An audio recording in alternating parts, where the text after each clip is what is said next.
she also had a lot of trauma that she was never able to get help for because of some of the beliefs of the church. And so there were a lot of things that I still hold the church accountable for, which is why I like to do things like this. You know, Ronit, the reason that I want to speak about this now is because these are still practices. The reason I believe that some of the way that people like Josh Duggar have turned out, for lack of a better word, is because we facilitated this whole environment. Welcome to And Then Everything Changed, a podcast about the pivotal moments in life and decisions that define us. I'm your host, Ronit Plank. Today, my guest is Shelly Snow Pordea. She's the author of the Tracing Time trilogy, a story which spans 3 generations of women who find their way in the world while seeking to save themselves and those they love. Her first children's book, The Hug Who Had No Arms, debuted on Amazon as a #1 bestseller in several categories. Shelly is a cult survivor using her voice through the power of storytelling in order to promote change. A victim of childhood sexual abuse, she reached out to church leaders as a teenager only to be handled in a culture of shame and misogyny. Today, she advocates for survivors of spiritual, sexual, and institutional abuse with #IGotOut and is writing a memoir about her experiences. Welcome, Shelly. Thank you so much for having me, Ronit. Oh, thank you so much for being here.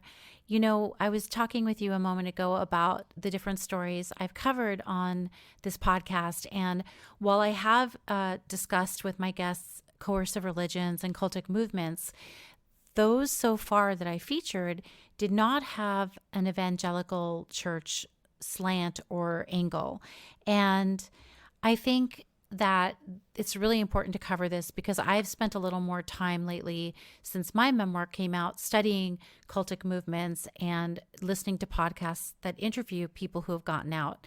And so I think that the evangelical movement is one that is maybe more mainstream in a way to Americans in terms of, you know, we've heard of it. We know that there's a voting population that politicians court, but I don't think people understand, if you're not in it, what this means. So can you, there's a lot to talk about, but just to begin with, what is an evangelical church?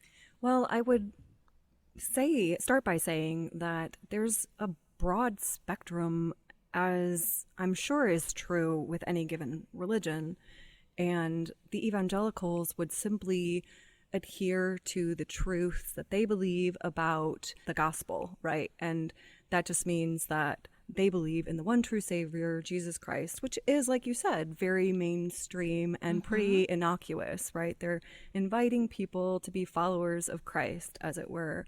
But there are so many offshoots of that I guess a lot of the cultish behaviors kind of go under the radar in our everyday lives. I always tell people that we were basically hiding in plain sight.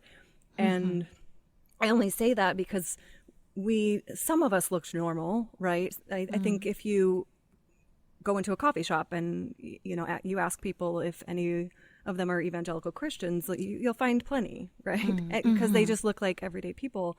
But in our offshoot, we were called, or I guess are still called, the Independent Fundamental Baptist Movement. And so they broke away from what's known as conventionally the Southern Baptist Movement or Southern Baptist Convention. And this was long ago, probably in the 20s. There's a deeper history that I'm not completely familiar with. I have studied it some just for my own work. You know, Billy Graham, Jerry Falwell, all of these main leaders that people would know in the movement were also friends at the beginning with who I consider to be the cult leader who came out of it. And so the people that you would kind of be familiar with in our day and age, who are, again, they're kind of offshoots of an offshoot. So under the Independent Baptist movement, there's also like another leader, Bill Gothard, and he created IBLP, And that's the offshoot that like the Duggars who have the Oh, yes. yeah, so they Yes. have the TLC show. But again, all within the umbrella of these leaders of fundamental Baptist. And what are some of the main tenets? You know, as a lot of people listening know, I'm Jewish. I'm very culturally Jewish. I'm not a very devout person. I believe in spirituality, and I'm open and intuitive, et cetera, et cetera. But I'm probably a little. I'm a really loose religion type of person. So, Yeah. what are some of the most important tenets? In the independent fundamental Baptist movement, they would still claim that they are basically mainstream evangelical, which is really how, they kind of play off this normal vibe that they have going on. However, you would be able to pick us out of that coffee shop as the type that of believers we were, right? So we had a specific dress code. Misogyny and the patriarchy were very, very prevalent and important. The woman was under the man. So there's a little sketch that they would put of this umbrella of God's protection, and then the man was under that umbrella, and then the woman was under the man, and then the children were under, the head of household, which again would be the man.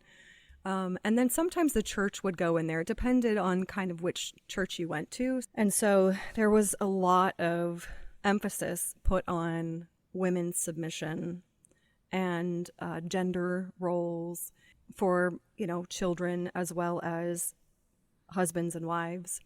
A lot of teachings like the curse of Cain being the fact that God cursed Cain with black skin. So a lot of racism. And I keep speaking in past tense because, I was like, this is what I was taught and I no longer believe, but they are currently practicing. Sure. Yeah. And in terms of questioning the church or questioning anything in the Bible, I mean, what would that be like? It depended on which household you were in. So publicly, never. It was very common for us to be called out from the pulpit. Our leader had a habit of, screaming and ranting and kicking down microphones, and you'd watch them like tumble down this huge stage.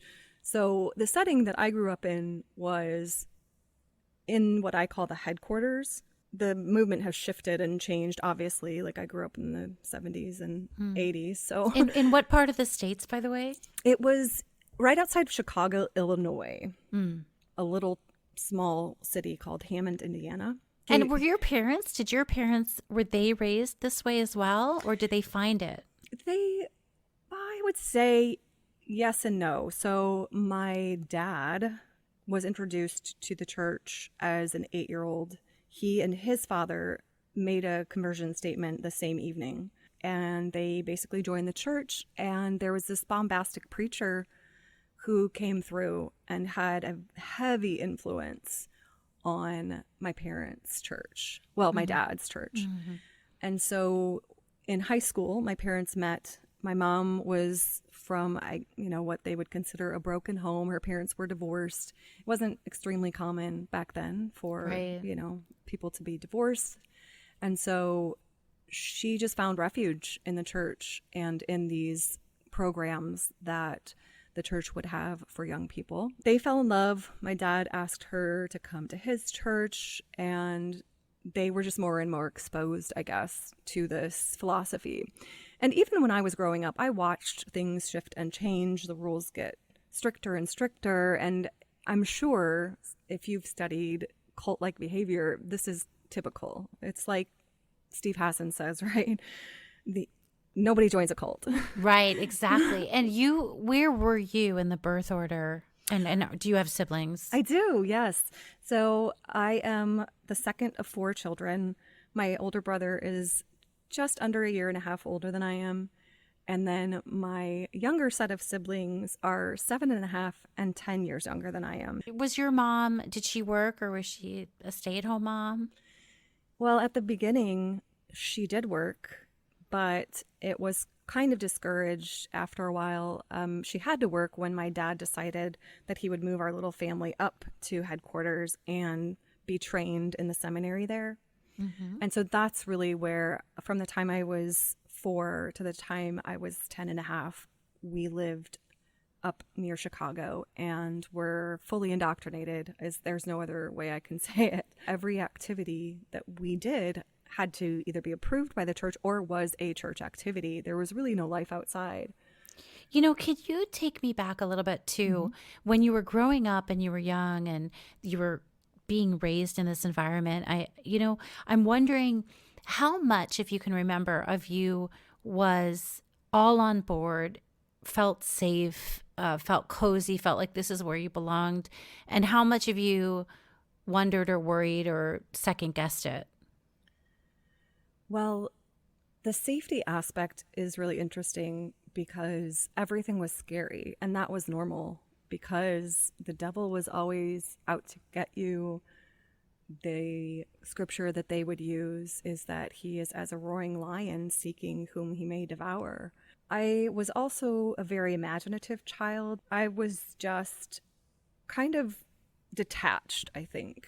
So when these stories started to become part of an everyday life for me, I tell my mom now that they quickly turned me into a little liar because I knew that I could separate what I'd been told to what I felt to be true and fun in my pretend world.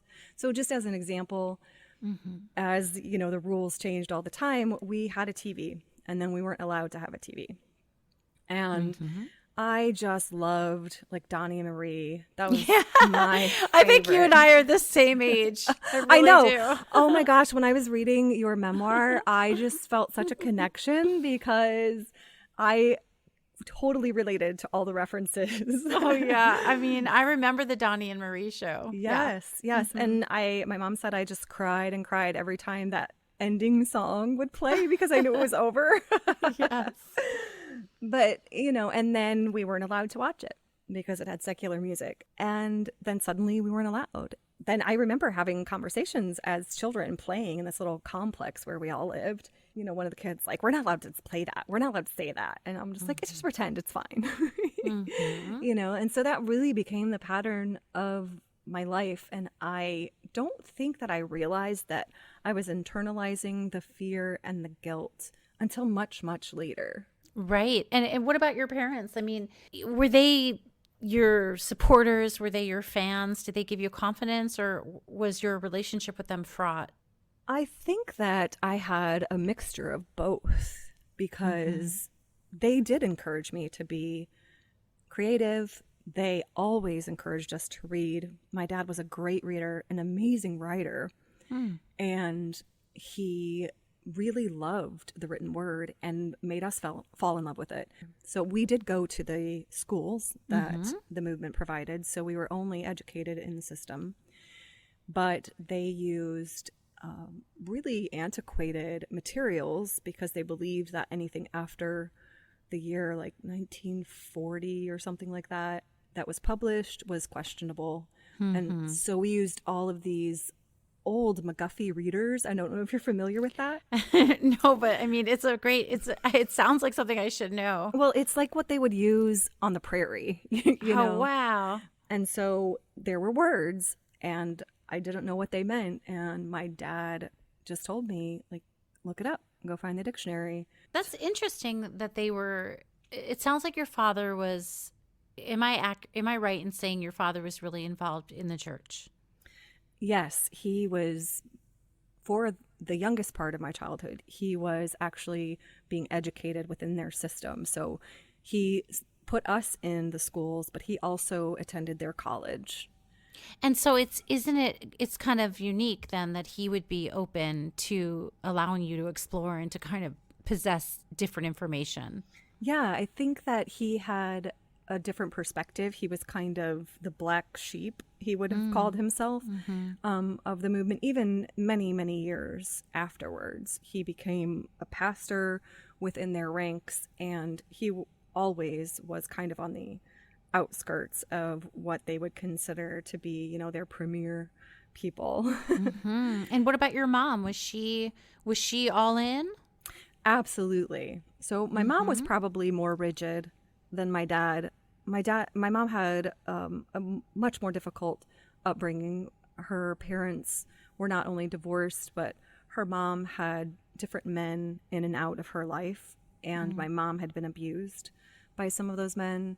And so finding a place where everything was kind of written out and rule directed became really, really, I guess, a safeguard for her in a way. But she also had a lot of trauma that she was never able to get help for because of some of the beliefs of the church. And so there were a lot of things that I still hold the church accountable for, which is why I like to do things like this. You know, Ronit, the reason that I want to speak about this now is because these are still practices.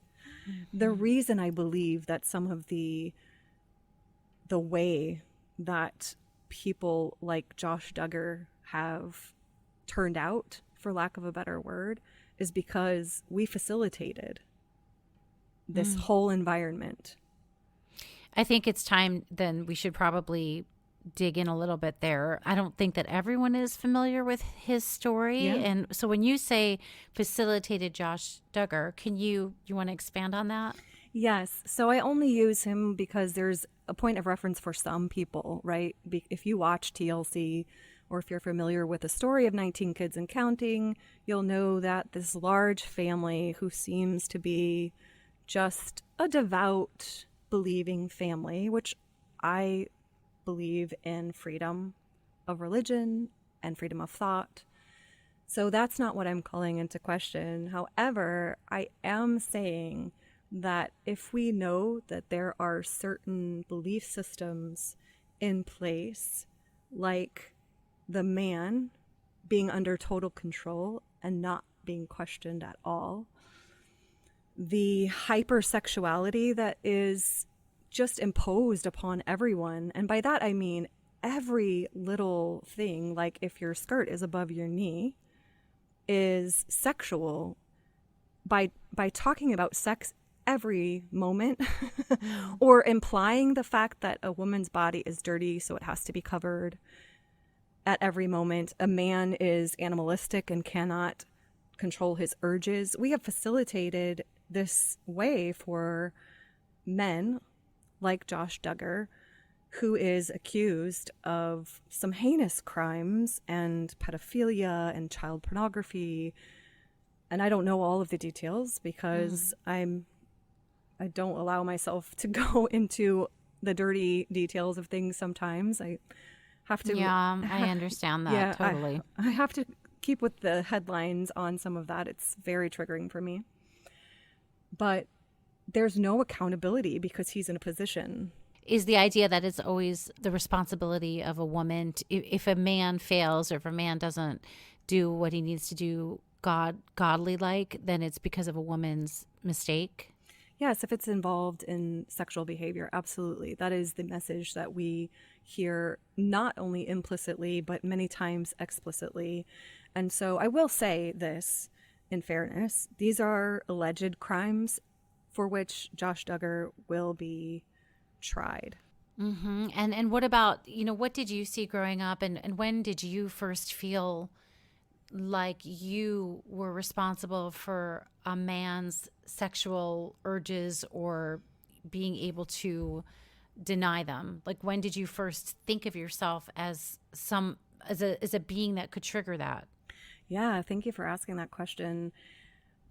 When I was at my first teenage summer camp, there was a preacher, again, just the style of the IFB, screaming and yelling words like whore and seductress from the platform. And for the first time in my life, I realized that what had happened to me as a child, a boy who was also a member of the church, or his family was, and a member of the college, we were left in his care, and my brother and I were both sexually molested. And so that I held that secret because, for all of the reasons that, victims will hold on to that.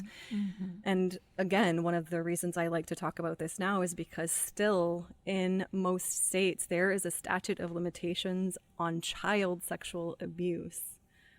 And the average age that somebody, or the average time span that somebody will talk about a sexual assault is at minimum 10 years. And so anybody underneath the age of 18, it actually increases.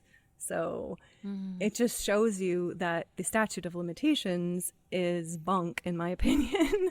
Right. It's actually, it kind of thwarts any, well, it does, period. Yeah, yes. Did you and your brother talk about it, and did you talk about it with your parents, or did you hide it from them? Well, it was at that meeting or that sermon, whatever it was, that I finally realized that if what he was saying was true, he was actually labeling a sex act, which the only exposure I had had to it was that exposure, with my dirtiness, you know. And so I was very affected by that sermon, and I went to a camp counselor. I confided in her, and due to protocol, because that is what you do within the movement, she took me to my pastor, and I had to relay the whole circumstance again to him. And then when we arrived at home after this, I don't know, 7-hour bus drive, whatever it was, both of my parents were at the church building to pick us up, and I knew something was off. So we were all called into the pastor's office, where he again had me relay the whole thing to my parents. I was very cognizant of the fact that this was a 10, 12-year-old boy. I'm not exactly sure how old he was, but he could not have been older than 13. And you were how old? I was between 4 and 5. And your brother was older, right? Yes, so he would have been 6, 7. I wasn't seeking for, taking anybody down. My parents actually asked me, my mom specifically, because she had been through abuse, asked, do you want to press charges? Because at that time, I'm not even sure that the statute of limitations would have been expired. In fact, it would not have been. And so I did have no desire at that time to go after the guy. I just wanted help for me. And instead, throughout this process of events, I wasn't even able to own my story and tell it the way I wanted to. I had to follow protocol within this church system that basically just made me re-victimized in a way that would make me internalize this guilt even further. I was told things like, well, it's okay, God can wash all of that away. You'll find a man someday. As if, I was the one. There's something wrong with you. But again, with these ideologies, you make a 4-year-old a sexual being because you have made rules to where anything that she would show would be sexualized by a pervert. Well, that's true, but then it's almost as if, this is at least how I see it, and I'm no expert, but it is almost as if the perverts are being trained to conceptualize it that way.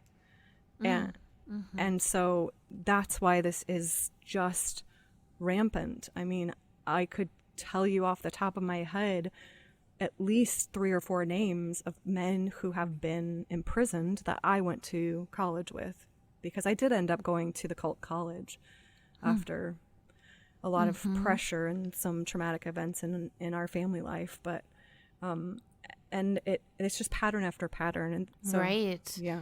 So did your parents support you then? It sounds like the church went around it in the way they normally do, that they made you kind of the problem, and they wanted to make you feel like you still had a chance at having a happy life, even though you were part of this dirty thing. And your parents, were they believed you and they were supportive of you? They did believe me immediately, and for that I'm really grateful. My brother, however, requested that I keep his secret. And so that was difficult, but again, they were also kind of captive within the system, that if I was still having a problem, then I just needed to be prayed over. And it was always like, oh, well, you can't handle the word rape when someone says it. You begin to shake. So let's just have a prayer session.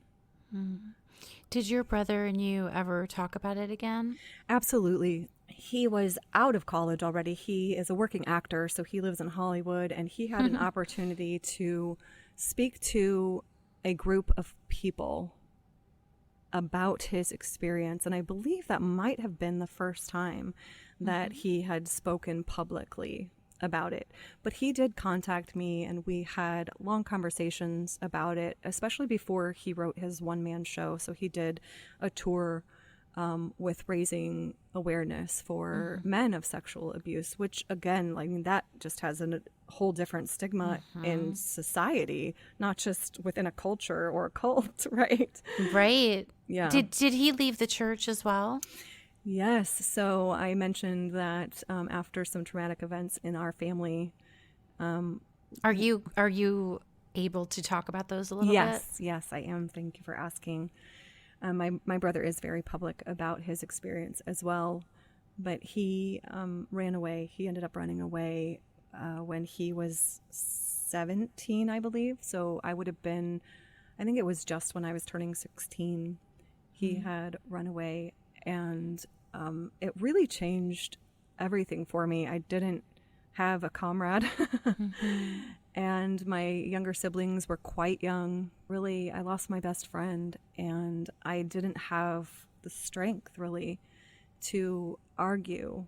The reason he left, I guess I should go into that a little bit, is he was nominated as homecoming king and was unable to attend. So my dad, through the course of the years, it was, in the 80s, and so there were recessions and things, and he had lost his job, and we were no longer able to go to the private school. And my brother and I went to the public school. Well, at the public school, I hated it because I still had to dress like with all the rules. And it was embarrassing, and I just didn't fit in. And so when my dad offered to send us back to the private school, I was so excited. And my brother just put his foot down and said, no, I want to play basketball. I want to do theater. I am begging you to stay at the public school. And, being fiscally minded a little, they said, okay, that's fine. You can go for your last 2 years of high school. And so just the normal events of high school. I mean, can you imagine? Now I say it, and it's just like, oh my word, he just wanted to go to homecoming. And they put their foot down and said no. And so he left in the middle of the night one night. My dad just came into my bedroom weeping and saying things like, just tell me where my firstborn is. Please tell me. And it broke something inside me. And so I just decided from that night on, like, okay, I'm going to be the good girl. I'm going to stop doing all these other things on the side, because admittedly, I would sneak out and wear pants. I went and saw New Kids on the Block concerts that I was still living that double life. I had so much experience with it. And my brother, I always told him that his downfall was that he always got caught. But I kind of committed that night or the next day, whenever it was, that, I was going to give this thing a real try. And so I did. And our relationship changed. My brother and I drifted apart for a few years, especially when I went back to the college and studied there and graduated. And Did he stay missing, or did he come back? No, he never came back. But I say never came back. He never came back to live with the parents. They were able to repair the relationship enough to where he would come home for Christmas. I married my husband and moved overseas. And anytime I was back in the States, he would go to my parents and we would visit. He would touch base and just have a little vacation with us wherever we were in the country. And so he was able, like I said, to mend that relationship enough. And actually, a couple years, maybe 3 or 4 years before my dad's death, he was able to really strengthen and solidify a good relationship with my dad, with the mutual understanding that they would never agree on certain issues. Mm-hmm. So, of your siblings, how many of you left that church? All. Mm-hmm. Yeah. Is your mom still in it? She is. She is. Mm-hmm. So, do you have a relationship with her? Yes, yes, we all do. And I think that's something that's unique about my mom. She is at least willing to overlook some things that many others would tell her that she shouldn't, or maybe some of the teachings for most of the churches within IFB. I mean, you can imagine, right? You being Jewish, you said you're culturally Jewish, but you're familiar enough with synagogues to where one rabbi will say this and another rabbi will say that. It's very similar in, like, one pastor will tell you that you need to give your kids space, and the other one's going to tell you that no, it's your responsibility to, like, be, protest the, holiday because they're going to have wine, or, whatever it might be. So I'm not really sure where all that is with my mom, but she has been able to kind of put the differences aside and understand. Like, I've had open conversations with her about the fact that, my brother and I have, some publicity, and we speak publicly about these things, and it's really not about her. Right. It's a separate thing. There, Yeah. it doesn't have to necessarily implicate her or judge her. Yeah. When do you remember thinking, oh, I just got out of a cult? Or when did you make the connection? What was the order of events for you? Oh, wow. I think that it was gradual. As I said, I did meet my husband at the cult college. He was not raised in it. He was raised overseas, actually under communism in the country of Romania. And he was exposed to some people who were evangelizing and came through the country once its dictator was shot and, the borders were open. And he already knew English. We ended up getting married right before my senior year of college and moving back to Romania. And Oh, wow. yeah, in 1999. And so we just, lived our life over there for a while. And without exposure to this circle, I'm sure there are a smattering of IFB people across Europe. But, your everyday life, you live and you see a culture and a way of life that is so far removed from anything you've ever seen or believed that it causes you to question. Yeah. And and so it was little by little, question after question, and eventually it was devastating. I thought nothing was true. And I told him, I don't know what I believe, and this kind of sucks for you because you pastor an evangelical church, and this is, like, too much for me to handle. And, he said, hey, God is big enough to handle questions. So you do what you have to do. And he was very supportive in my entire journey. And then I guess the biggest blow was when our leader had passed away, the guy I grew up with, Jack Hiles, and his son-in-law had taken his place. And his son-in-law was actually very influential in my life as a teenager and as a college student. He ended up going to prison for taking a minor across state lines for sex. And that shattered something in me where all of my questions, it's almost as if they had proof. And I knew at that point, like, this was what we were groomed for.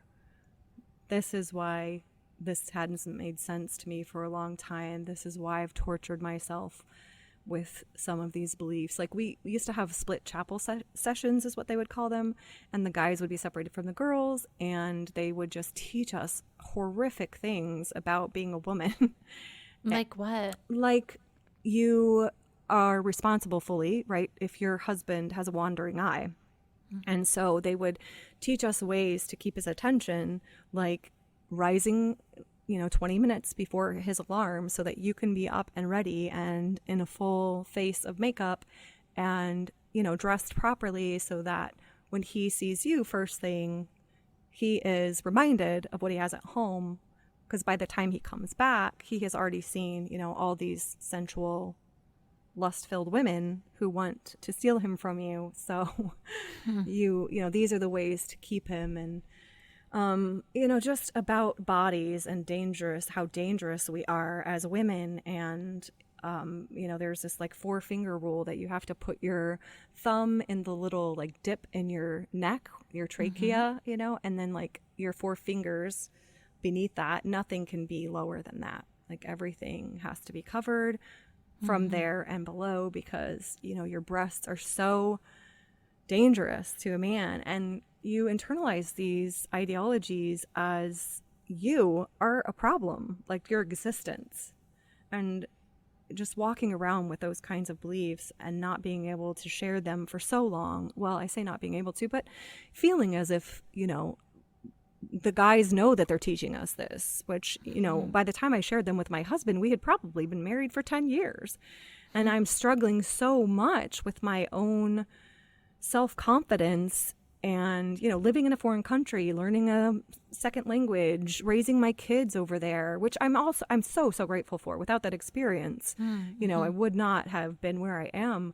But, you compound all of these ideas with the juxtaposition of what you see and are experiencing to be true, and they don't match. Right. And do you have friends, or do you know of people who are still in the church, or when you were in the church and you were a teenager, do you have a sense of some of the young women there really believing this, or still maybe being trapped in that kind of thought pattern that never got away from it? Yeah. I have plenty of people that I went to school with or grew up with who, would say that, they're right. Why wouldn't I still believe this? And that's why I find it so harmful, especially since I was given these messages at such a young age and seeing how far it took me and the damage mentally, physically, and spiritually. I didn't even go into my physical journey, but I had physical reactions to all of this that manifested in when I was in college. I had what we would call today as anxiety or panic attacks. And that manifested in partial paralysis. And I didn't understand what was happening until I finally realized, hey, I'm back in that spot where these things happened to me. Maybe I need to tell someone. And again, I was sent to, ironically, the guy who sits in prison, to go through exercises like him telling me, oh, you just don't trust men. You have to know good men. You have to respond well to men. So I'm going to sit here and say, Shelly, you're beautiful because you are a beautiful girl. And that's why this happened to you. So if you can receive that from a good man, then it will cure you of what is happening. So you respond with thank you when I say you're beautiful. And these were the tactics that were used on my psyche to just kind of push me into submission, because that was always the plan. Right. And everyone is going to react differently to all this. And you had this set of circumstances and this background and these parents that maybe all went together to help you find a way out of it. But I think also, and some of that is just chance, I think nature, nurture, chance. But I think of all the people who aren't ever going to find a way out, or who may not realize that they're not to blame for what's happened to them. Yes, especially when you're conditioned to silence your inner voice. And I really am grateful that I had that just fantasy life of my own where I was able to tap into that intuition and that knowing that served me very well later on. Yeah.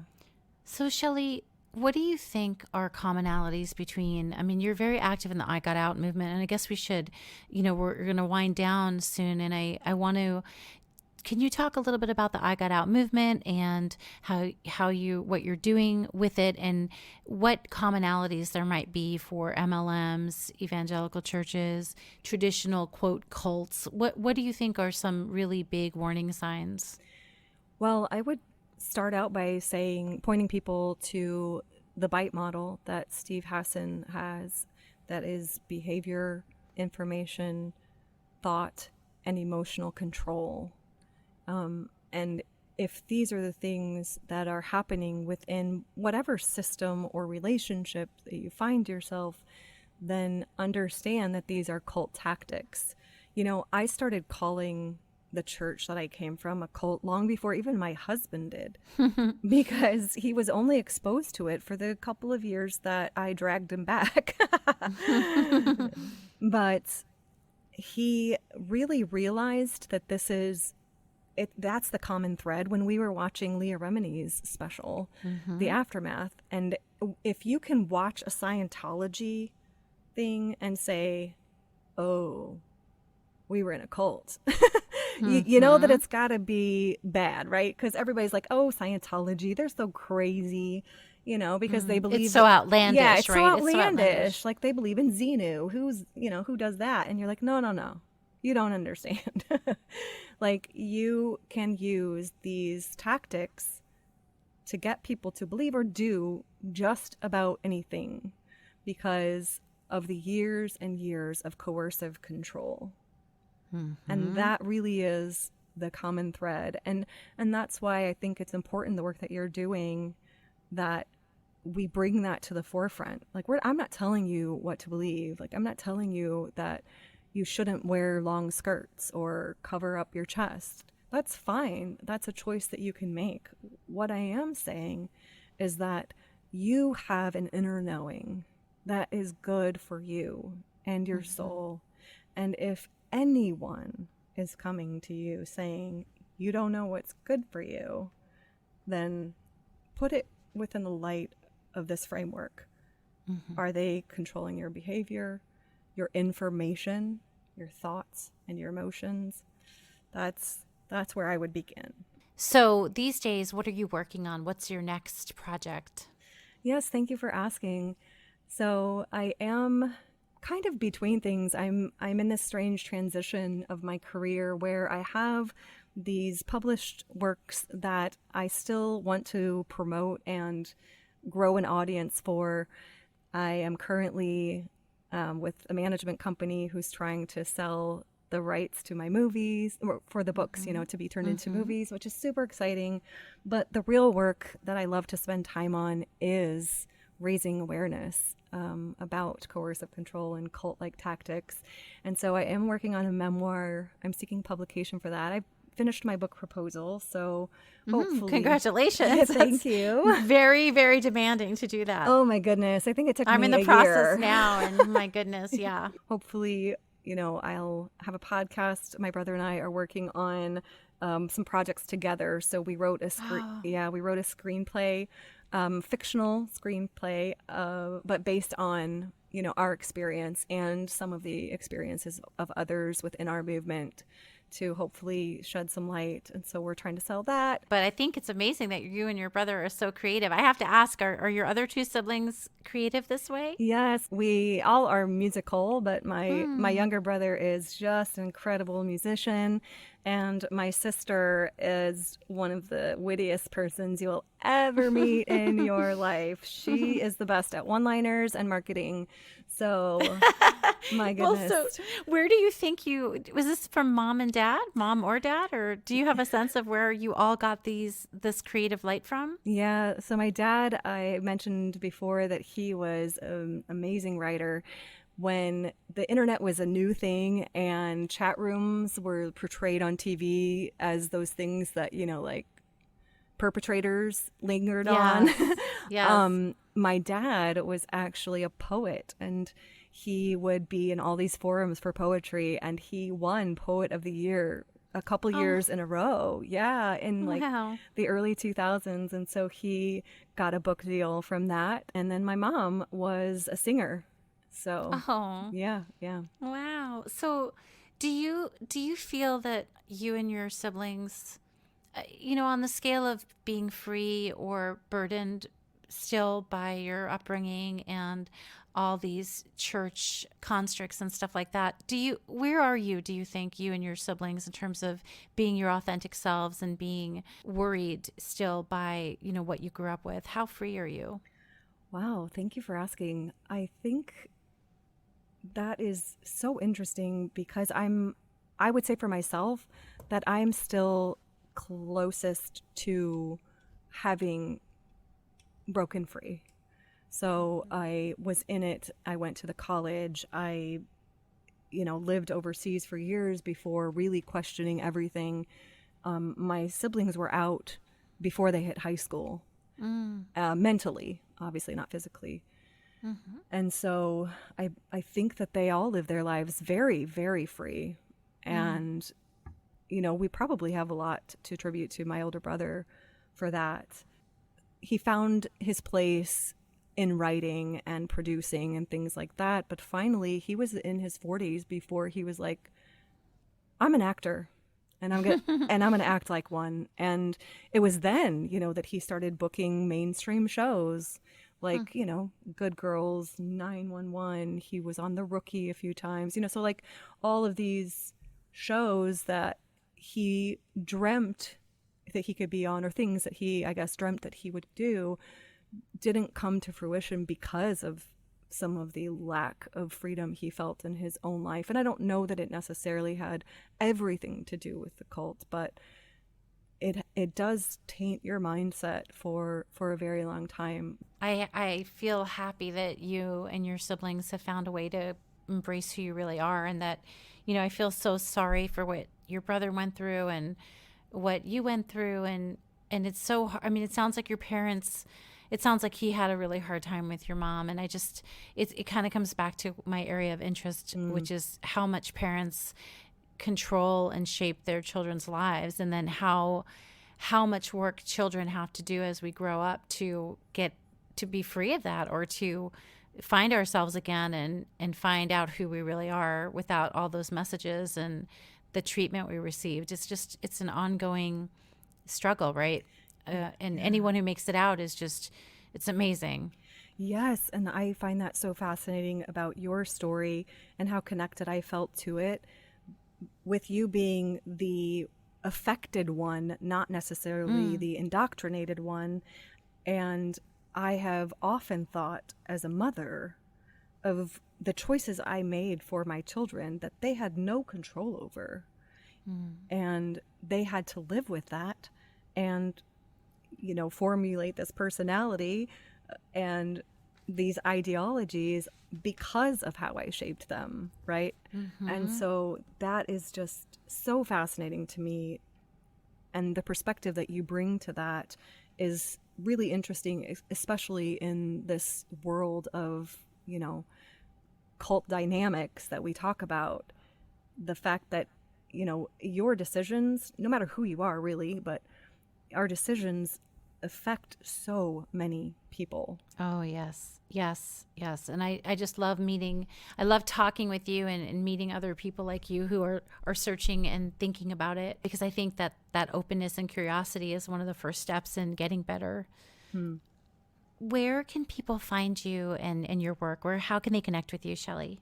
Yes, you can find me at shellysnowpordea.com. So just my name.com. That's where I have my information, my books. My books are really anywhere books are sold. And you'll probably see me most on Instagram. And again, it's just my name, Shelly Snow Pordea. Great. Thank you so much for being with me and sharing your story. And I'm so looking forward to your memoir when that's ready. Thank you so much. It really has been a pleasure.